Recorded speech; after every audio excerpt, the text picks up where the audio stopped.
Arkadaşlar SolidCam 2016'da delik delme işlemini göstereceğiz. İşler, frezeleme ekle, delik delme. Bir puntalama işlemi yapacağım.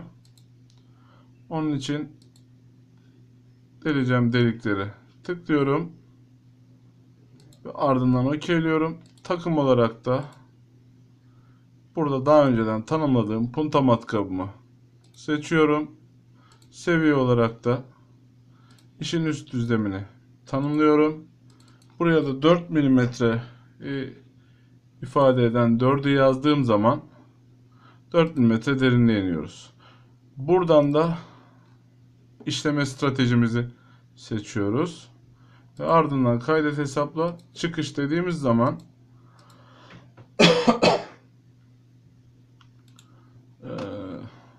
delik delme işlemimiz hazırlanmış oluyor.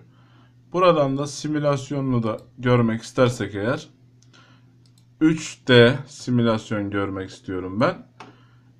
3D simülasyonu açıyorum.